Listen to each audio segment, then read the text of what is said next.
2008, I was 19 and deployed to Afghanistan.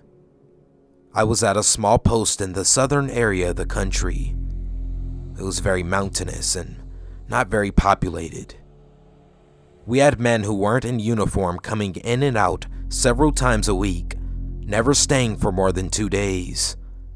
We were all pretty positive that there were special forces of some sort, or maybe CIA contractors. They didn't have much interaction with any of us pretty much. They just stayed in their groups. There were a lot of rumors going around that they were doing some psychological warfare. Things like ambushing and killing all but one in the dark, butchering corpses and leaving them in front of suspected villages, and burning things down. You know, crazy things to mess with people. Well, about my 3rd week at this post, we were told in the morning that they wanted us to check in on a village not too far from us. They have been complaining about us killing goats and skinning them, which really wasn't that uncommon, as they would complain all the time to try to get money and other things from us in repayment. Then, we had a report of a patrol in the area who had seen a bunch of women and children carrying a lot of things rushing away from the area. Real suspicious activity. The next morning, we set out before the sun was all the way up. The village was less than an hour drive from us. The whole area was pretty flat, in a valley most of the way there. But about 2 kilometers from the village, you had to take a small dirt single-track road up the mountain. The entire village was on top of a small mountain, but in like a big bowl. It was just maybe a dozen small walled-off houses and sheds that no more than 40 people lived in. As we split up and approached the village, our comms freaked out. All we heard was static, but 4 of us heard voices. They all said it was like 100 people were talking all at once. You could hear it, but couldn't make out what was being said. That lasted for about a minute. The other group radioed us and said that 3 of 6 of them had heard clinking metal and a harsh, loud scream. A wet, gurgling scream. Then mid-scream, it just cut off and went silent. We radioed back and reported what happened, and we were told to continue on, and that our radios are encrypted, and that there is no way that anyone could have gotten into them. Not even 5 minutes later, it happened again, but this time to more than half of us. We heard people talking while breathing heavily, like they were running. So many voices all at once, I had to rip my headset and helmet off like many of the others. It was bad. We were out in the open, all in a panic. We reported it again, but one guy said he heard what was kinda like Farsi. Another said kinda Latin. And I swear what I heard was in Russian. We were told it might just be interference switch channels and to keep on task. At this point, we were maybe 30 meters from the entrance of the village. It's a pretty big open area on this mountain. Not much to hide behind besides buildings. Someone noticed a thin blood trail leading into the village. We took note and continued on. When we stepped into the village, we saw a puddle of dried brown blackish blood.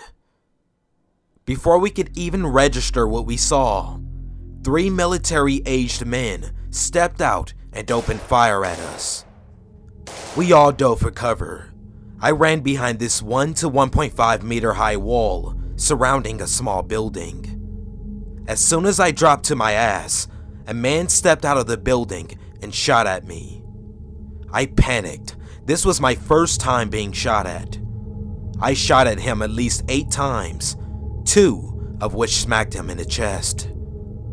Someone from the other side of the wall on a building was firing at me, so I ran to hide beside the building the man just came out of. I took cover next to the man, listening to his gurgling, heavy last breaths. After all was said and done, we had reinforcements arrive. We put down 8 more men and wounded 2 more. We had no casualties on our side. While everyone was taking the required pictures and whatnot, an army patrol came by with 4 of the women from the village.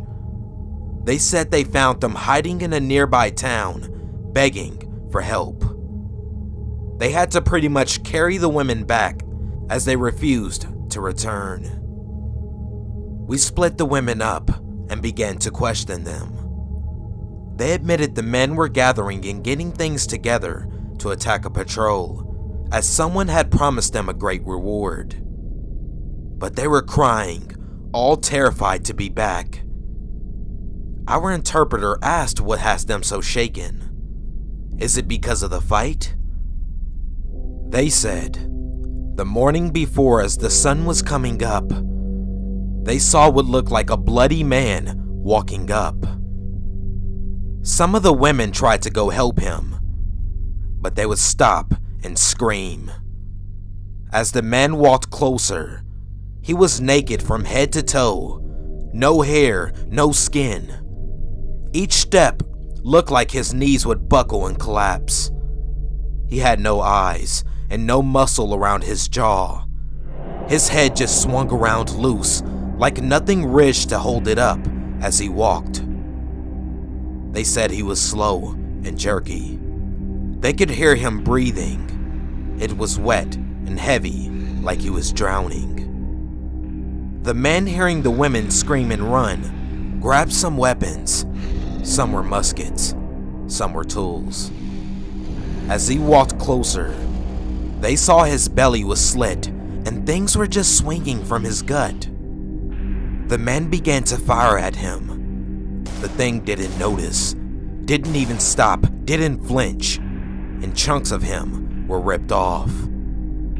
He finally stopped when the men were reloading and opened his arms up like he was going to hug someone and screamed so loud that they had to cry. The men closest to him began to bleed from their eyes and ears and finally collapsed.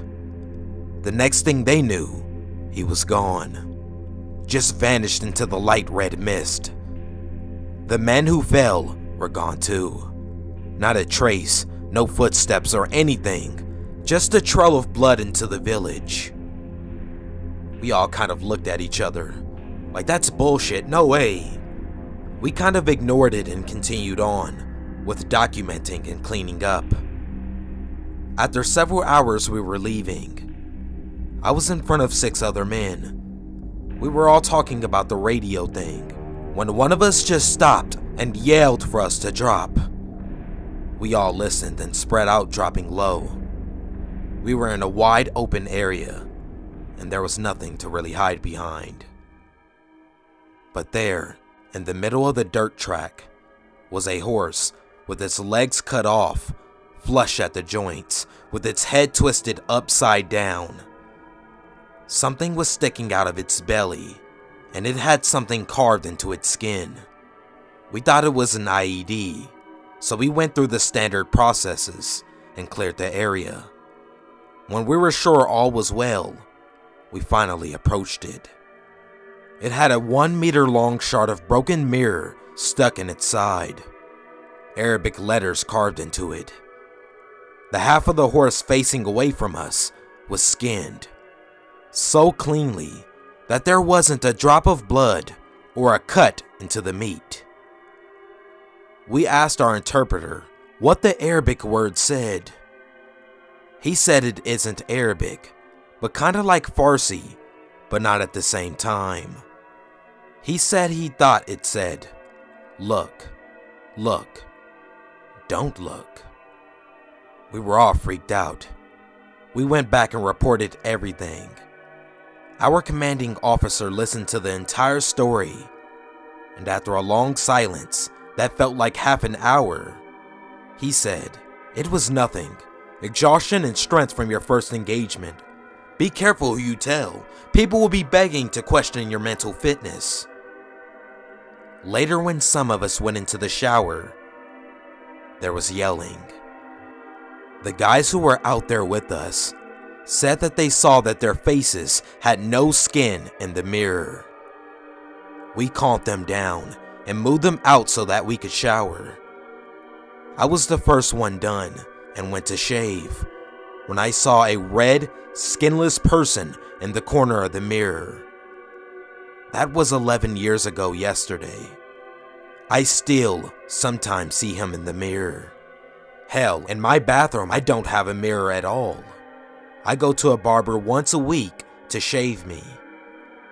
The last time I shaved myself, my daughter was in watching me when I saw the man in the corner of my eye right next to her. She saw him in the mirror too and ran off screaming.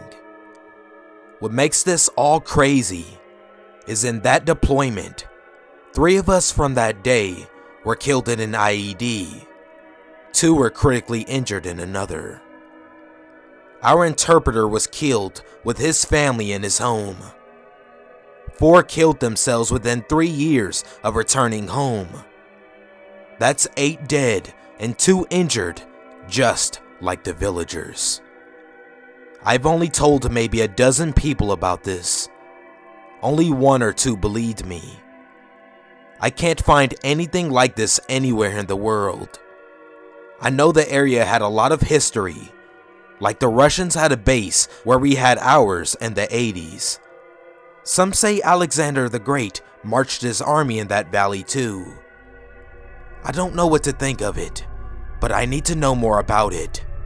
It's been bugging me for years.